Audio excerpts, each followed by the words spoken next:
Aging in place sounds empowering until you realize how much of it is unfunded, delayed, or left to families to figure out by themselves. My hot take this week: home modifications are not a simple weekend woodworking project.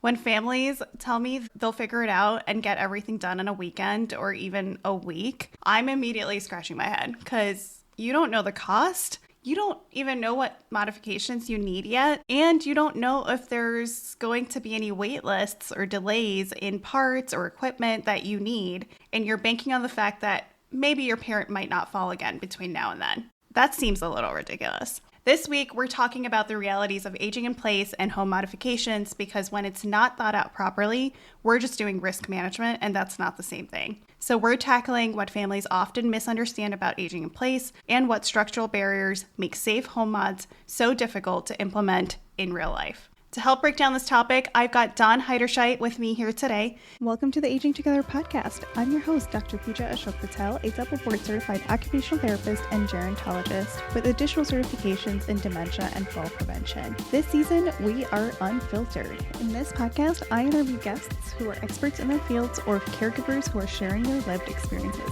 Let's meet today's guest. Dawn is an occupational therapist and the founder of Aurora Independence, a home safety and accessibility consulting practice serving the Philadelphia area. She helps older adults and caregivers make smart, practical home modifications that support independence and dignity. After years working in traditional healthcare settings, Dawn saw how often people were discharged home without the environment truly set up for success. She now works directly with families, contractors, and healthcare professionals to bridge that gap, offering in-home evaluations, clear written plans, and renovation guidance that prioritizes function. As both a clinician and a former family caregiver, Dawn brings clinical expertise and lived experience to conversations about aging in place, urgent home modifications, and how to make thoughtful changes without overwhelm. And as of recent, she's also an equestrian. Dawn, welcome back to the show. Hi, thanks for having me. And well, I'm glad to be here. I know the equestrian part, we were, just my whole personality now outside of work. I've been loving it. It's great. I think we all need a little something outside of dismantling our entire systemic barriers for our patients. And so I think that's great. It's lovely. I love it. Thanks. I'm so glad all the people that in my life that are loving it. I'm like, good. I'm doing it for you guys and myself.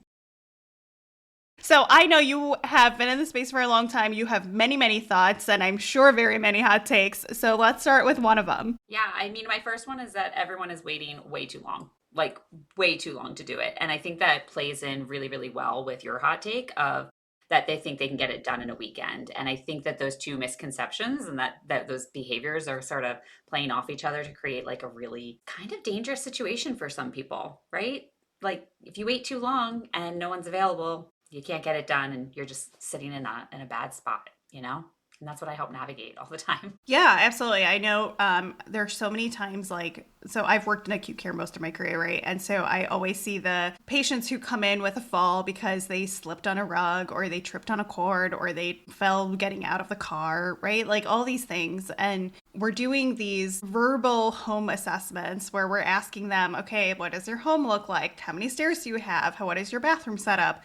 We're not actually physically putting our eyes on it though, right? So sometimes, very rarely, patients or their family members will show us pictures and we're like, okay, this is what you need to do, right? But let's be real, we don't have any insight into follow-up. We don't have any handover or carryover of our education to the therapist who's going out to the home. There's all that lack and loss of education and recommendations. And then, 3 months later, they're back in the hospital because they fell again. And we're like, what happened? And they're like, well, we're renovating our bathroom to get a walk-in shower and get a seat and all that stuff. But it takes a few months to get that done. And in the meantime, we're using this extra bathroom in the basement with a really weird tub. And like no lights and like really steep stairs that were built before codes even existed. Like, yeah, it's wild. Yeah, it's one of those things where I'm like, there was obviously no forethought when these old homes were built. None whatsoever. People just didn't know enough. There wasn't enough education. Well, I'd also argue people weren't living as long. Valid. And also, like, we have to think about the housing market here in the United States. Grossly, most houses were built like in 1950s. And I think I've said this in previous episodes, or maybe I've said it with other people, but like, how are we treating older adults and those with disabilities in the 1950s? We weren't looking at them. We were putting them in facilities. We were keeping them out of sight. So, like, of course, our houses weren't built for that in mind. Our society wasn't really open to chatting about the fact that people live life a different way other than a fully able-bodied human. And so, yeah, it makes perfect sense. These houses, disabilities and aging wasn't even a forethought, because what do?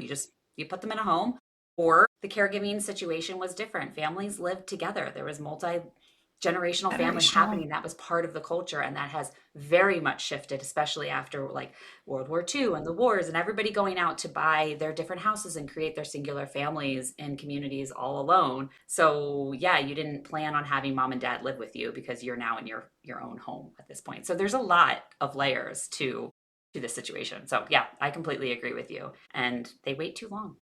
They wait too long to make those adjustments. They do. They wait until a crisis, right? That's like kind of all I talk about is why elder care is so heavy on crisis management versus proactive care planning, right? Like I always make this connection and some like reference to children of like when someone's having a baby. There's all this proactive planning that goes into it. We throw a right? party about it. Like we're like, let's celebrate this change.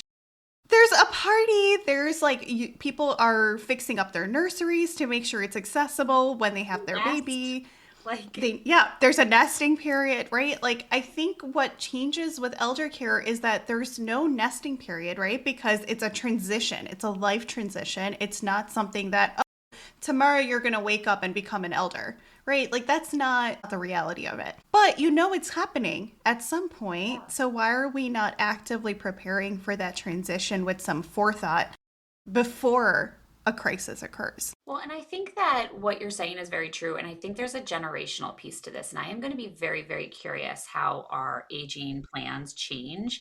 Because I don't know about you, but like being a millennial, having already cared for my parents, being a young caregiver, it's already in my forethought. It dictates every decision me and my husband make whenever we renovate something in our own home. It's dictating which home we might move into next. So we just like haven't purchased our next home because the right one hasn't come along yet. And so I think there is this like the silent generation and our boomers, they don't think about it at all. But I really think the Gen Xers and millennials are going to be completely different because I see more young people going, well, I want to put the grab bar in now. And I'm like, you're like 40. Why do you? And I'm like, wait, you're right. Let's put the grab bar in now, even though you technically don't need it, if that makes sense. So I think that's a really fascinating conversation to have. Like, could we create a nesting party? Like, does the over the hill party have to be just a joke about how old you are? Could it be like, great, it's over the hill party. Now we like, you hit 65, we install grab bars. Like, how do we make that part of the culture? Yeah. Well, and I also think like, I sprained my ankle. I sustained a sports injury where I almost fractured. I wish I had fractured it, honestly, but it was like a grade 3 or 4 sprain. And so it was extremely painful. And we have a ton of stairs in our house. And so it's like, it's not just for elders. It's functional for everybody because you don't know when you're going to fall and break a foot. You don't know if you're going to sustain any sort of injury due to a plethora of reasons, right? Like you can get into a car accident. You could fall and slip at work. You can fall off your horse. Fall off your horse. I fell off a horse and was kicking myself because I have like 17 grab bars in my house. I could have installed any one of them. I didn't. So I get the psychology. Yeah, I know.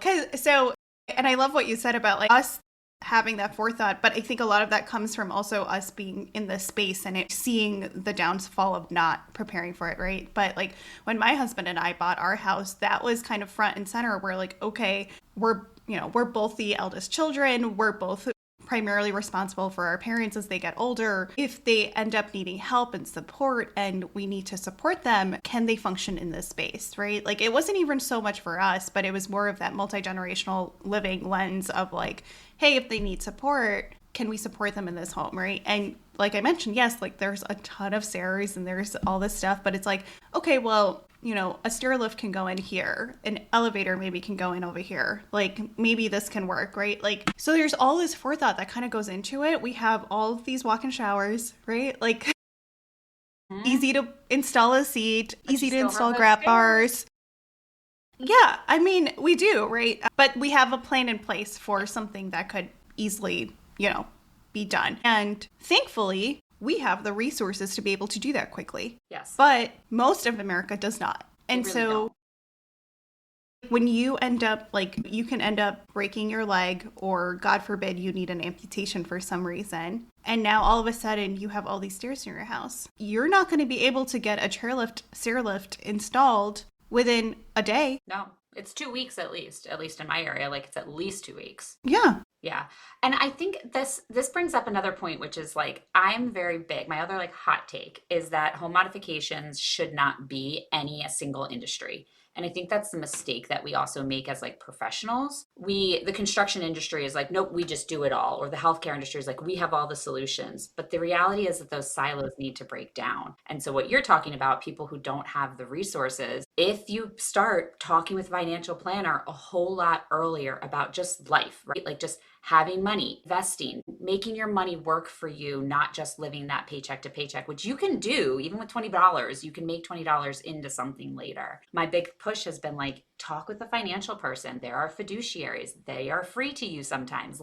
You don't have to have a lot of money to access these cool professionals or these expensive professionals that can actually help you out. So yes, you get injured. You need that random stair glide. You want to rent a ramp. You want to do that stuff. If you've already spoken with those professionals, you can have more options open to you. And so this really isn't a silo situation. It's not like me and you as OTs, we have all the solutions and answers. We really don't. We have our solutions and answers, and we really should be pairing them with those other professionals. And I think too often we all stay in our little silos because it's what we know, and we should stay in our lanes, but we should be really encouraging our clients to go out and chat with other people. So I know I am always pushing the financial advisors on my retired people. I'm have you thought about it? I know you have a 401k, that's great, but have you run projections on how long your money lasts you if you needed 24-hour care tomorrow? And they're no. And I'm I hate to be the bearer of bad news, but you should go ask your financial person to run those projections. And if they can't run those projections,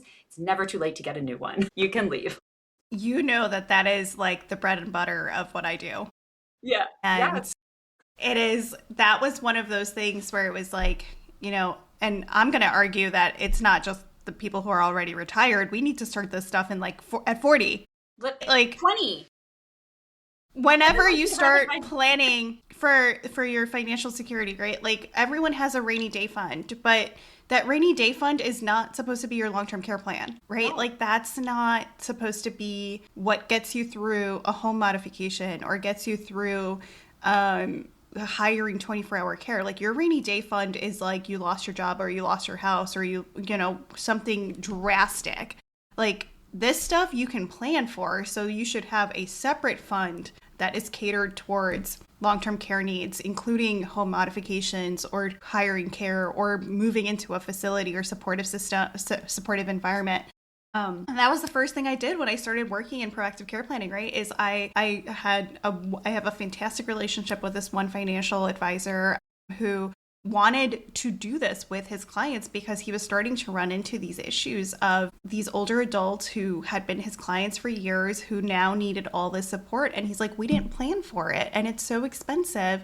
Is there a way to plan for this early rather than later so that we don't run into this? And that was when we started talking about, yes, as soon as people start making plans for it, there's a way to get us involved if you want to, based on their medical history, based on their home environment, based on their social supports, we can kind of estimate what sorts of support they're likely to need in the future. And you can build a financial plan to work towards that.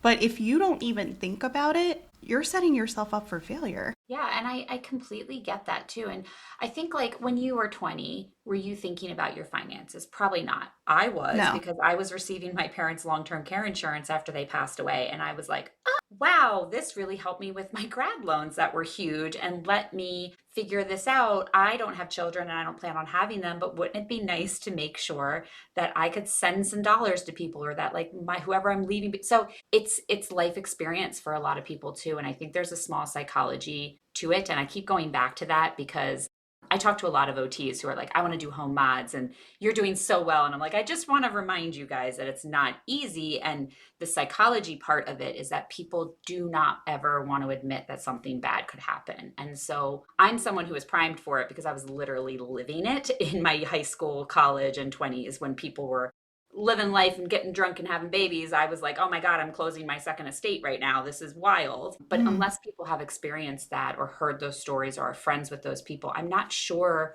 that we're thinking about it early enough. And I agree with you. It's such a shame. And I think that financial advisors, that's like an opportunity for us as healthcare workers. We should be talking to these other professionals to let them see like, hey, this is a blind spot for you. You're really great with annuities. You're really great with investing in the stock market. But are we putting it across to the side so that people know, like you're saying, what it's going to be used for? Have you ever like used like the envelope method to like save up for something? No. So I it's like, haven't, no. But it's like when you create different envelopes, right? yeah, like you get paid and you're like, okay, now $20 goes to like my horses, $20 goes to here, blah, blah, blah, blah, right? It's like we should be thinking about that in a way in our retirement planning. Yeah. I mean, I guess we kind of do that with like, I do that with my paychecks, right? Like I have 30% go somewhere, 60% go somewhere, 10% go somewhere because it's like Same differentiate or what's the diversifying.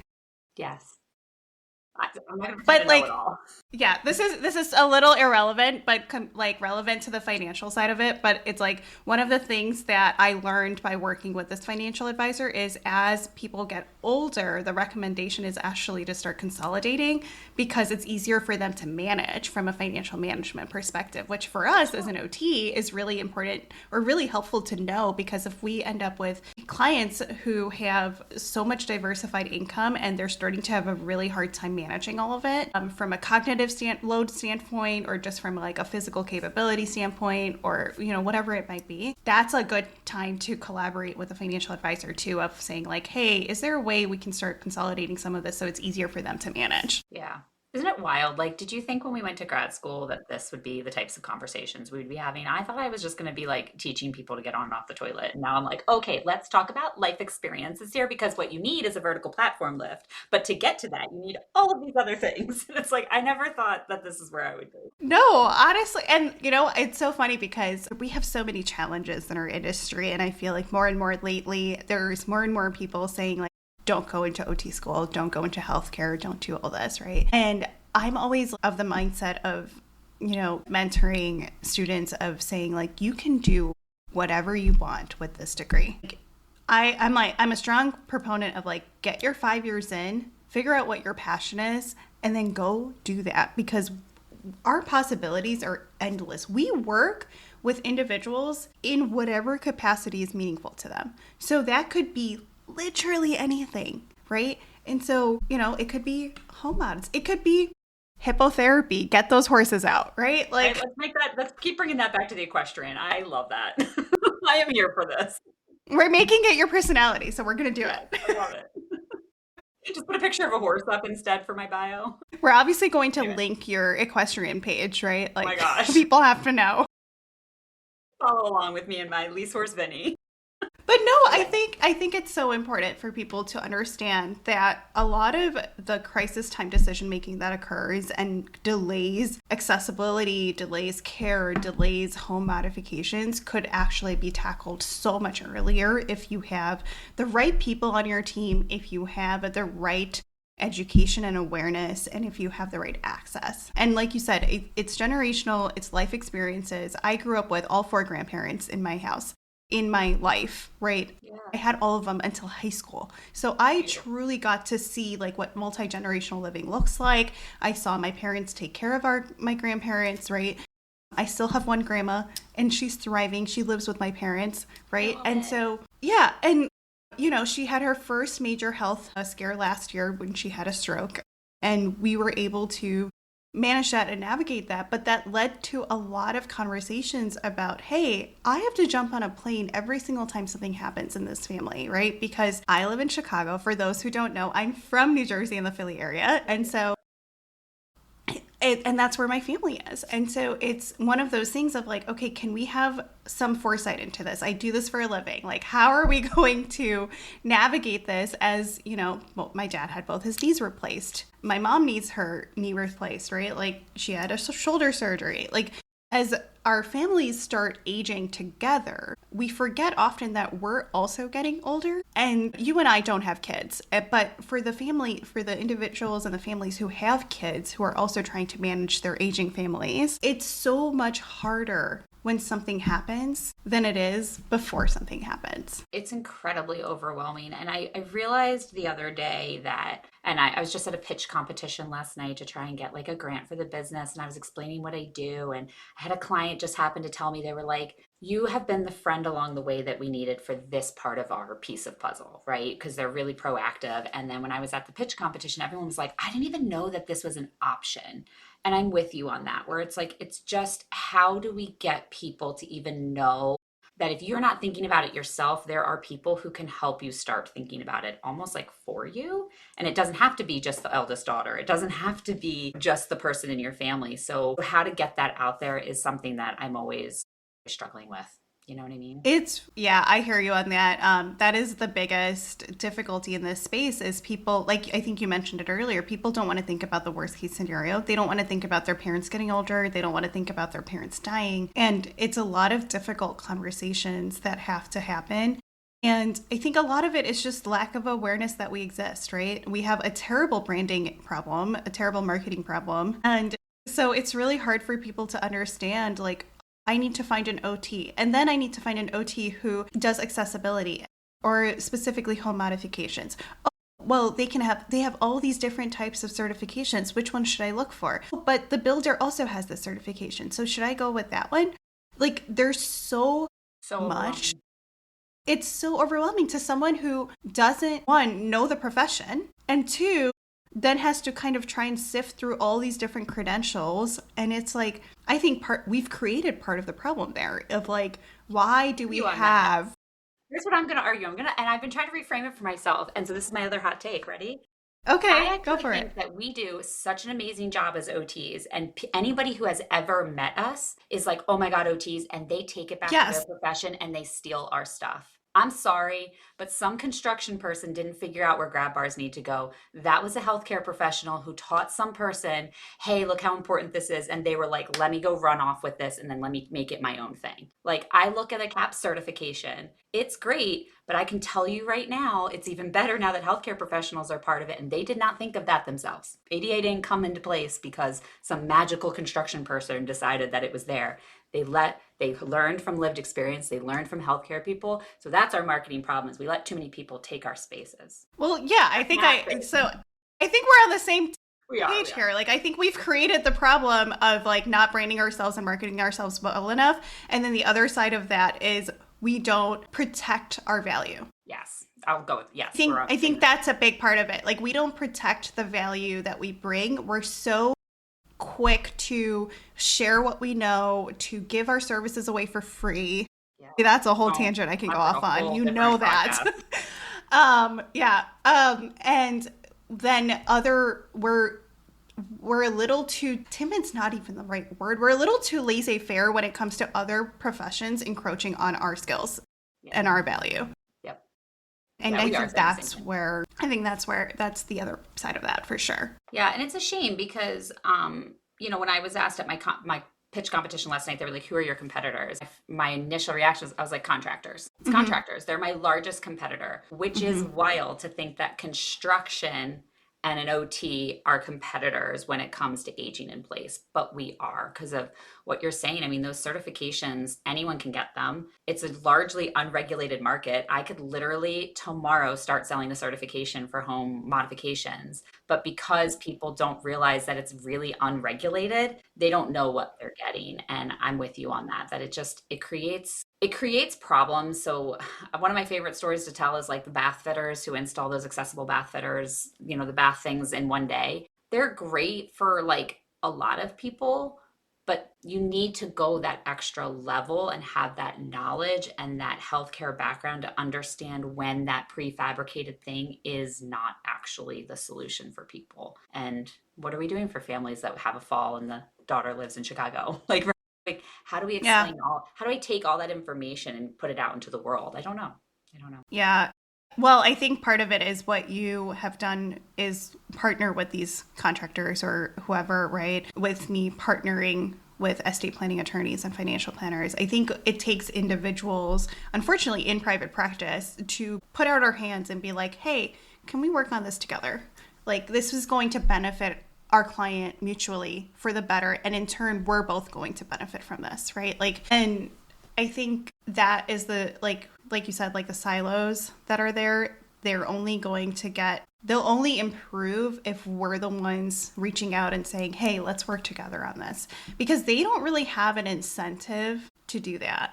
But we do, because we want the best for our clients. And the best for our clients is to do this the right way the first time and not wait for them to have to do it a second time. And it's really frustrating to, like, I did a project on, because in one of my OT coursework, it was like on interdisciplinary care, right? And so my project was literally on OT and architecture and how they should be working together. And to see that 10, 12 years later, like it is still such a siloed, it's still such a siloed industry is so hard. And I know there are so many wonderful people trying to bridge that gap, right? Like across the country, across the world even. I actually have one on the show next week, but it's one of those things of like, why is this still so hard? Why is it so hard? And it drives me nuts too, because locally, we have a few municipalities here in the greater Philadelphia area that are just like notoriously difficult to get permits. And I'm not talking home mods, I'm just talking permitting in general. Like just if you want to build a deck, it's going to take a really long time, which feeds back into that whole, like, we can get it done in a weekend. It's like, you really can't. Yeah.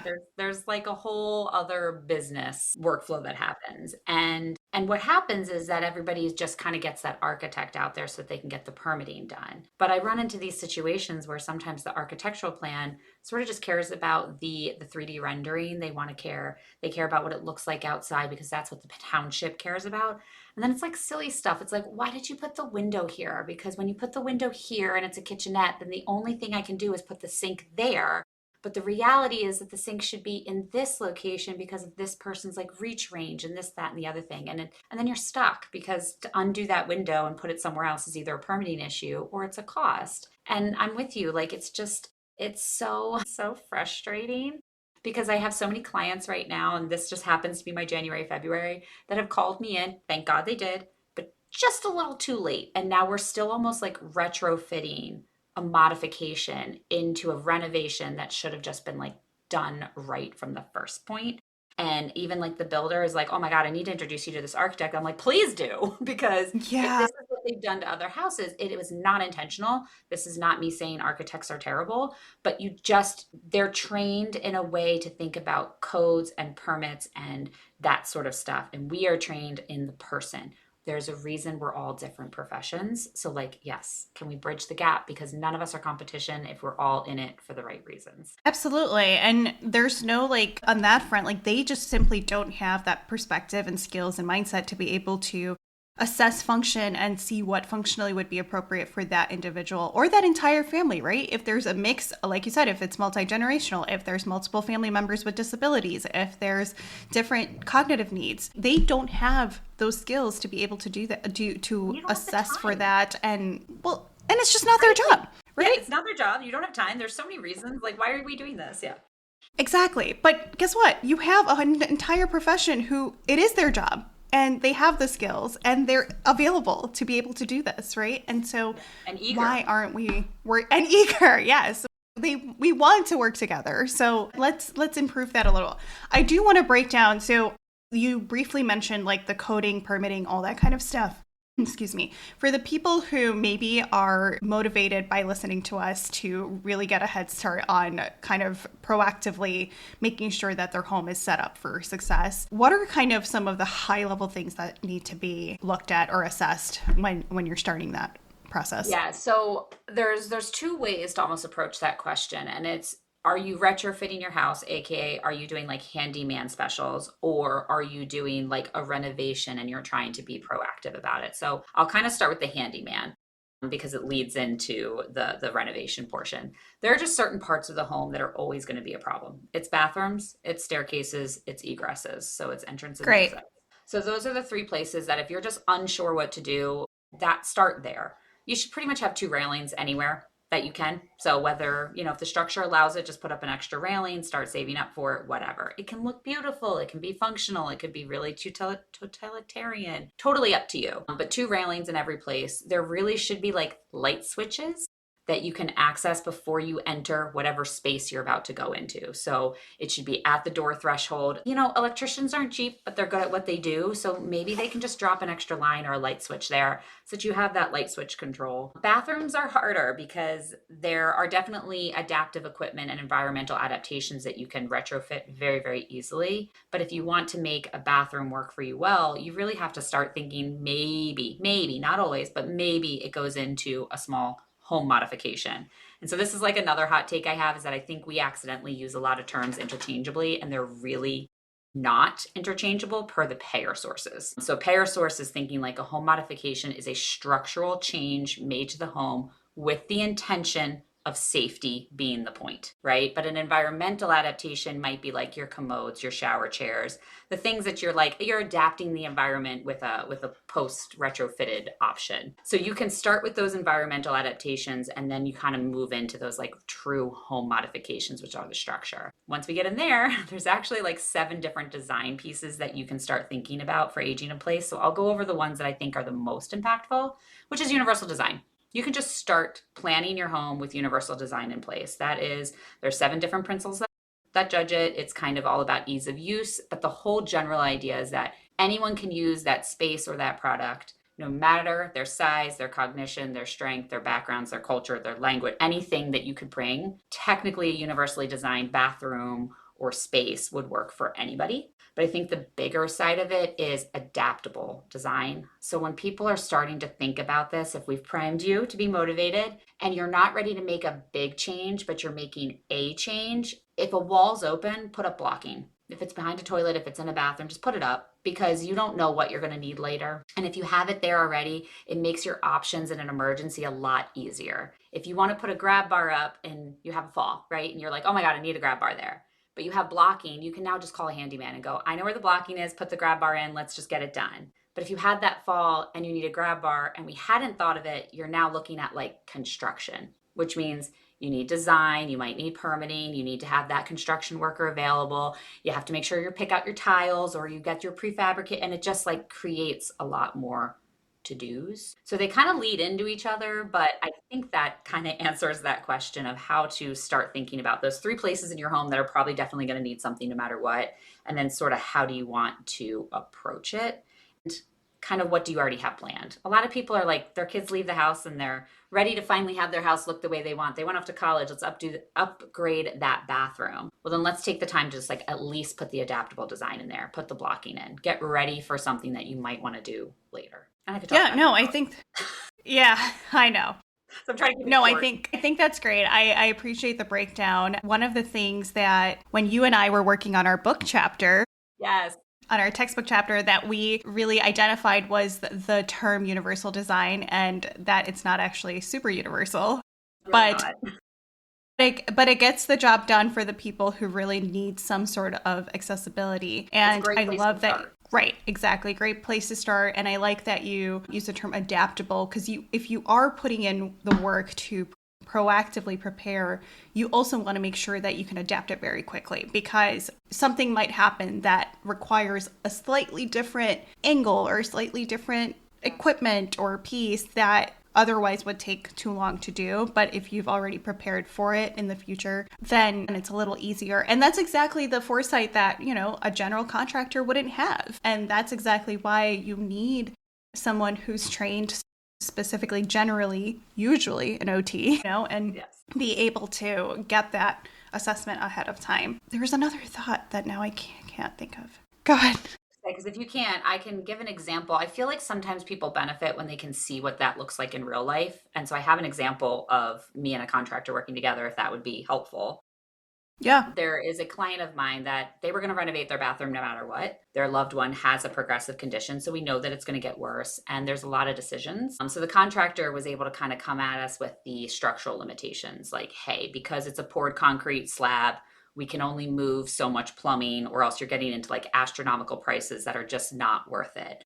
And if we do this, we can do a wall hung toilet, but if we do that, it has to be a floor based toilet, which means we don't get the floor clearance. This individual may use a wheelchair, may not. We're really unsure what that progression may look like because it's one of those disease processes that looks one way for some person and could look a little different for someone else. And the clarity that I've been able to offer them to say, well, if it has to be a wall hung toilet because the structure only allows this, then great. We've opened ourselves up to like these 3 products. Don't worry if it has to be a floor-based toilet in this place. We're just going to look at these different products for your loved one. And so this family was like, we're so overwhelmed because if we pick this or we pick that, what does that mean for us in the long run? Are we going to have to move then because we accidentally picked the wrong way? And it's like, well, no, this one would open up the idea of like your bathroom looking prettier longer, but like, don't worry if we pick this other route and it's not the right one and they happen to go this direction, like we have other options. They might look a little more hospital, but like your loved one can still age in place. They can still stay in this home. And I think that clarity, I hope, I'm selfish, I'm biased here thinking about it, but I think that helped them because now they're actually going to break ground and start their construction. Whereas it's been like a year-long process of just trying to figure out like, well, what do we do? And there's this option and this sink versus that sink. And it's like, well, here's the pros and cons of each. And neither one's good, neither one's bad. We can't find the perfect one because the structure of your home doesn't allow for complete perfection. We are retrofitting, but like, here's all the pros and cons of all of it. And even the cons have solutions. So now you have an action plan and it's sort of following a choose your own adventure, but now they actually know what the answers are. And yeah, a contractor isn't going to be able to do that. They don't. Yeah. The reason they're a contractor and not a healthcare worker. Yeah. You sharing that reminded me what I was going to say is That's people good. care so much about aesthetics, right? And I get that. I do, for sure. And that's important to people. That's their home. They've spent a lot of time making it a home. And you don't want it to look like a hospital. You don't want it to look like it's unnatural, right?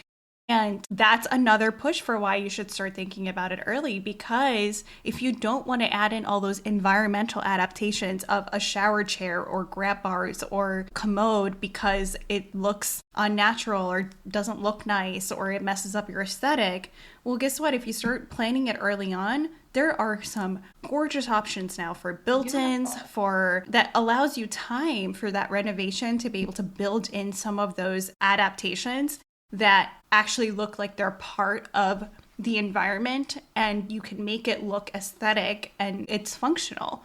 And if you end up having to navigate that during a time of crisis, you're just not going to have the time to be able to make it aesthetic and make it feel like it's part of your home. And it's going to contribute to a lot more things down the line of like feeling like it's not your home anymore and feeling like self-esteem. And that's a whole nother tangent we can go off on. But the dignity of aging in place is a lot better preserved the earlier you start planning for it. Yep. I mean, no notes. Yep. Correct. That's it. Done.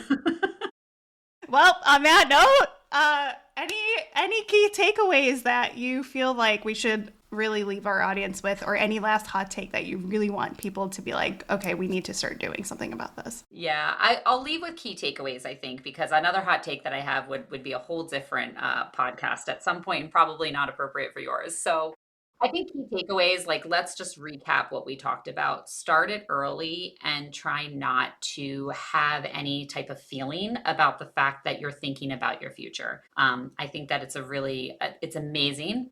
And the clients who have thought about it will always have more options than the clients who haven't thought about it at all. I think the other key takeaway I want to leave with is that people don't always have resources. And I still want people listening to this to know that there are affordable aesthetic resources and options for you if you need to do it. Home modification does not need to be full construction, but it can be something that is affordable that a handy person can do. And there's just options there. So those are going to be my 2 takeaways. Think about it early, and please know that even if you don't have dollars, because that's why some people don't do it, there are options and resources for you if you have somebody skilled enough and knowledgeable enough to help weed through the thousands of things that exist out there. Yes, there are. And the earlier you do it, the better your chances of getting access to something you actually want and need. Correct. And Amazon's great, but there's honestly a lot of nonsense on there too. So people waste a lot of time doing their own research when there's thousands of things, and we've probably already encountered it, that I can say, don't do that. And here's why. Do this one. Yeah. So, yeah. I absolutely agree. Dawn, thank you so much for taking the time to come on again. Always a pleasure. And really sharing all your knowledge on why home modifications are not a weekend project. Yes, they are not. All right. Thanks for tuning in. Take care. Appreciate it.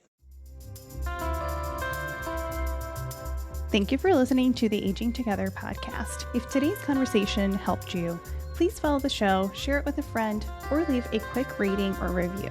Your support keeps this podcast free, ad light, and growing. Until next time, let's keep learning and aging together. Take care.